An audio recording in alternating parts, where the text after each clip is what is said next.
Les amis, je suis hyper content de sortir enfin cette vidéo parce que c'est un format que j'avais envie de faire depuis super longtemps. En fait, pour être honnête avec vous, ce format, j'avais envie de le faire depuis que j'ai commencé. Avant même la première vidéo que j'ai fait avec cette chaîne, je savais que j'avais envie de faire ce genre de format. Alors évidemment, on connaît le principe du thread d'horreur, il y a des personnes qui racontent sur des forums, sur des sites, sur Reddit, des anecdotes, des histoires qui leur sont arrivées. Et le truc, c'est que quand on en lit certaines, on va pas se mentir, ça fait un petit peu flipper. Bon, en même temps, c'est fait pour, hein. On se demande d'ailleurs à leur place, qu'est-ce qu'on aurait fait, hein. Bah, personnellement, moi, je me serais chié dessus, hein. Je dis les termes tout de suite, hein. Alors là, au niveau courage, c'est facile de dire, ouais, alors moi, j'aurais fait ça, non, pas du tout, non, absolument pas. Les amis, j'espère que la vidéo vous plaira, je vous souhaite une excellente séance au cœur du frisson. Mais qu'est-ce que je raconte, moi? On se met une petite ambiance. La magie des lumières connectées, c'est qu'est-ce que... Pourquoi il y en a une qui est blanche? Qu'est-ce que c'est que ce bordel? Ah oui, c'est parce que normalement elle est censée changer de couleur, mais je l'ai pas encore remplacée par une... Enfin, bref, on s'en fout. Aujourd'hui, les amis, on va parler de l'histoire de Maxime et Coralie. Maxime et Coralie, ils ont à peu près la trentaine d'années, ils vivent ensemble depuis des années, et un peu avant que l'histoire qu'on va raconter se déroule, ils ont déménagé. Ils habitaient en appartement, et là, ils viennent d'acheter une maison. La maison est située en pleine campagne, elle est entourée de pas mal de champs, et ils ont quand même beaucoup de terrain. Il y a quelques voisins aux alentours, mais comme chaque maison en fait a du terrain autour d'elle, bah ça fait que les gens sont quand même assez éloignés les uns des autres, donc ils sont hyper au calme. Le déménagement s'est très bien passé, d'ailleurs Maxime et Coralie ont fêté ça en préparant un barbecue, en invitant des potes et tout, etc. juste après, et ils sont en vrai hyper contents de leur nouvelle maison. D'ailleurs Maxime a fait le tour de la maison histoire de se balader un peu et de voir les alentours, et il a remarqué qu'à côté de la maison il y a une grosse forêt, et en entrant dans la forêt il a constaté que c'était vraiment une forêt hyper imposante avec beaucoup d'arbres, c'est pas genre le petit bois qu'on voit comme ça au bord de la route. Donc vraiment là c'est la grosse forêt en pleine nature. D'ailleurs il a même eu la chance d'apercevoir une biche alors qu'il se baladait dans la forêt. Bon évidemment elle s'est barrée immédiatement, mais en termes de calme, en termes de nature, sérénité, les animaux, tout ça, franchement ils sont bien, hein. Les semaines passent et on va arriver à cette fameuse soirée où il va se passer une première chose. Ce qu'il faut savoir c'est que Coralie, la copine de Maxime, elle est fan de cosplay et de temps en temps elle voit des amis à elle qui sont également très fans de ça, et ils organisent des soirées pour préparer des costumes pour des événements à venir, etc. Donc ça fait que certaines soirées, elle est absente de la maison pendant des heures. Évidemment, Maxime, ça le dérange pas, il a l'habitude, hein, il se fait sa petite soirée film, tranquille, on connaît. Et d'ailleurs, c'est exactement ce qui va se passer ce soir-là. Il se prépare une petite soirée film, un petit gueuleton, Netflix and chill, on connaît, hein, y a pas de problème, il se met bien. Quelques heures passent, la nuit est tombée depuis longtemps, et Maxime, il commence à être un petit peu fatigué. Mais avant d'aller dormir, il a envie, en fait, de profiter un peu. On est au printemps, donc il fait hyper bon à l'extérieur, même la nuit, et il décide de prendre un petit peu l'air. Donc il sort, il referme la porte, et il va un petit peu, il tourne autour de la maison, comme ça. Alors il va pas dans...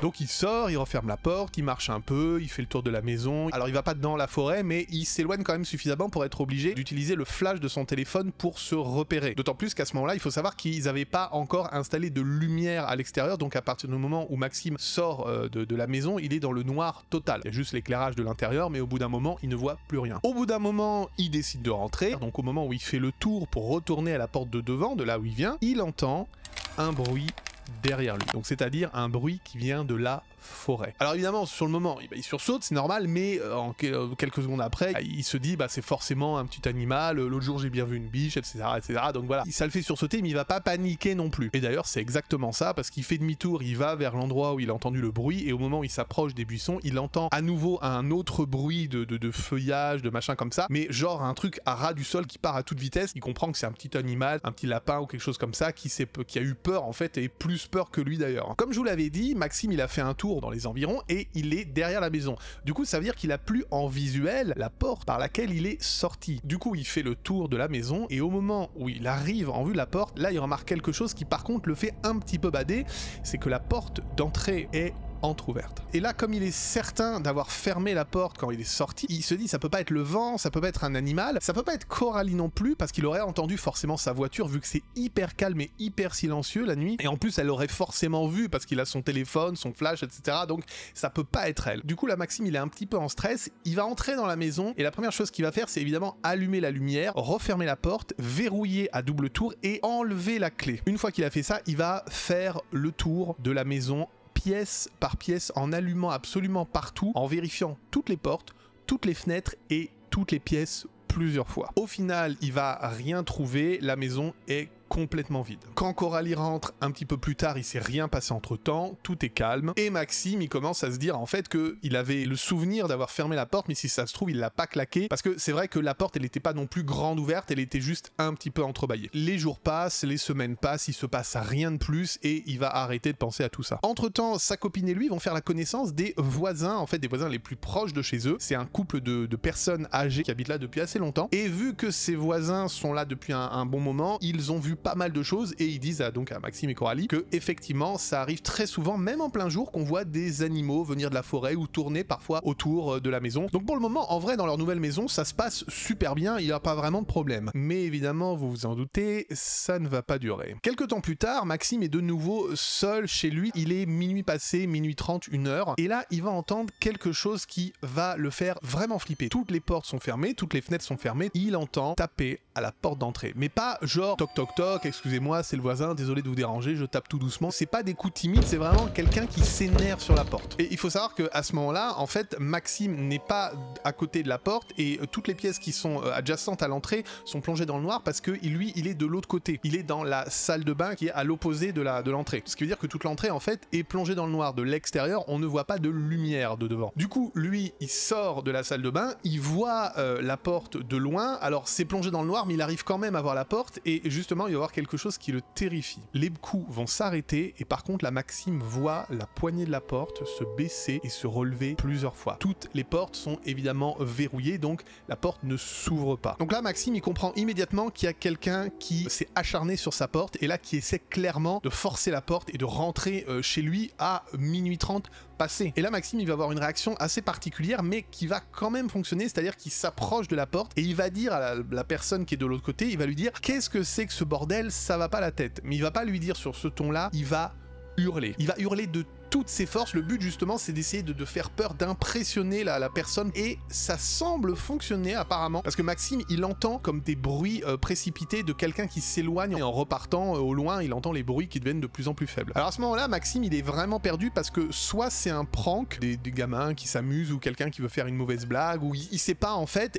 mais si c'est un prank, c'est chiant, parce que déranger les gens en pleine nuit à cette heure-là, c'est voilà, ça se fait pas, mais c'est pas dangereux. Ou alors c'est quelqu'un qui est pas du tout là pour rigoler, et au contraire qui est dangereux, et du coup là Maxime il sait pas trop ce qui est en train de se passer, hein. Du coup il décide de pas prendre de risque, il appelle la police. Il a quelqu'un au bout du fil et l'opérateur en fait lui explique, lui demande ce qui se passe, Maxime lui explique et l'opérateur lui indique qu'une patrouille est en route et va arriver chez lui, sauf qu'elle va pas arriver avant 15 minutes. Pendant ce laps de temps, en fait Maxime il va pas perdre une seconde. La première chose qu'il fait quand il a raccroché, c'est qu'il appelle Coralie immédiatement et il lui dit de ne surtout pas rentrer parce qu'on arrive à peu près dans le time et du coup il a pas du tout envie que, au cas où elle rentre maintenant, elle se retrouve toute seule face à cette personne. Heureusement, Coralie était pas venue toute seule, enfin elle était allée toute seule à la soirée, mais en chemin elle avait récupéré une amie à elle qui s'appelle Cynthia et qui habite en fait entre mi-chemin entre la maison de Maxime et Coralie et l'endroit où il y avait la soirée. Et du coup, Coralie et Cynthia décident de revenir, mais de s'arrêter chez Cynthia et d'attendre que Maxime leur donne des nouvelles. D'ailleurs, pendant toute la durée où Cynthia et Coralie rentrent chez Cynthia, c'est Cynthia qui va conduire la voiture de Coralie et Coralie va rester au téléphone avec Maxime pendant tout le trajet pour communiquer en permanence. Finalement, au bout d'une vingtaine de minutes, la patrouille de police arrive au niveau de la maison. Maxime, tout de suite, il dit à Coralie que c'est bon et qu'elle peut se mettre en chemin. Maxime a donc expliqué aux policiers ce qui s'est passé et il décide de faire le tour des environs. Ils font plusieurs fois le tour de la maison, ils vérifient un petit peu les bois, mais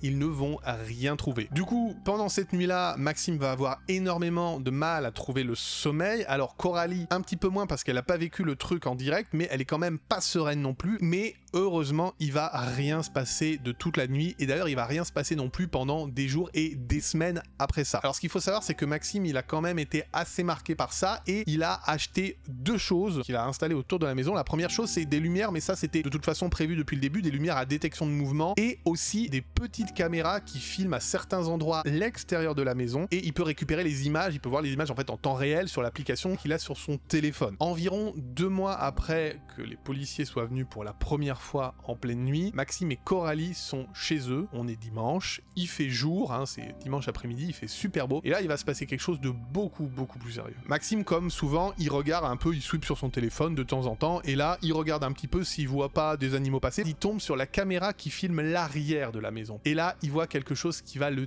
tétanisé. Il voit un homme qui est posté derrière la maison avec, alors il distingue pas très bien la main, mais une sorte d'objet en métal, de la taille à peu près d'un couteau, mais genre une barre ou un truc comme ça. Et cet homme ne bouge pas, il fixe simplement la maison. Donc là, Maxime, il fait tout de suite signe à Coralie de se taire, il lui montre le téléphone et il lui fait comprendre par signe qu'elle appelle tout de suite la police. Lui, il ne décolle pas du téléphone, il garde un contact visuel avec l'homme à travers les caméras et il ne fait aucun bruit. Il regarde ce qui se passe et là il voit l'homme qui commence à se déplacer, fait des allées-venues, il a un comportement hyper chelou et c'est pas genre un voisin qui regarde, excusez-moi, non, c'est vraiment, là l'homme il a vraiment un comportement qui est pas normal du tout. Et Maxime et Coralie ils vont faire exprès de rester le plus loin possible de la porte de derrière qui, par miracle, était fermé à clé. L'homme reste à l'arrière de la maison en faisant des tours droite-gauche, droite-gauche. À un moment donné, Maxime regarde à nouveau la caméra et là, il voit l'homme s'approcher de la porte d'entrée arrière. L'homme essaie d'entrer et il essaie d'entrer vraiment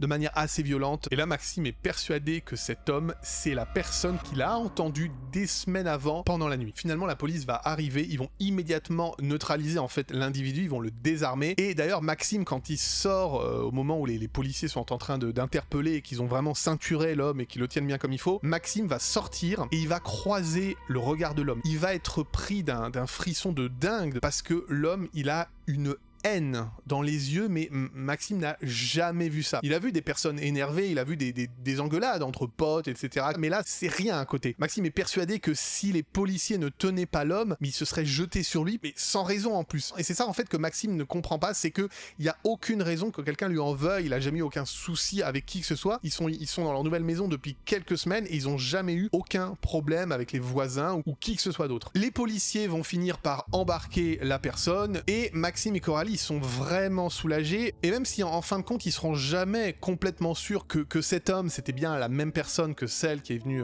tambouriner à la porte en pleine nuit, ils auront plus aucun problème par la suite et finalement ils vont finir alors pas par oublier cette histoire mais par reprendre leur vie normale, il va rien se passer par la suite. Voilà les amis, c'est la fin de ce premier thread d'horreur. Alors moi j'ai juste une petite question, hop on remet les lumières en mode chill hein, toi-même tu sais. Petite question, quelle aurait été votre réaction si c'était vous qui aviez vécu ce genre de choses? Moi je pense que je me serais, alors déjà j'aurais dû changer de pantalon parce que je me serais littéralement, tu vois ce que je veux dire hein, c'est pas de faire un dessin, et je sais pas ce que j'aurais fait personnellement hein. Je saurais pas si j'aurais eu la présence d'esprit et les réflexes que Maxime a eu. En tout cas les amis, j'espère que vous avez aimé ce nouveau format, n'hésitez pas à me dire dans les commentaires si vous l'avez apprécié. Personnellement ça ne m'est jamais arrivé à moi et heureusement, j'espère que ça ne vous est jamais arrivé et que ça ne vous arrivera jamais. En tout cas je vous souhaite une excellente continuation et souvenez-vous, une porte fermée c'est bien, mais une porte verrouillée c'est encore mieux. C'est pas mal comme outro hein, je suis assez fier de moi. Je vous dis à bientôt pour la prochaine, ciao ciao.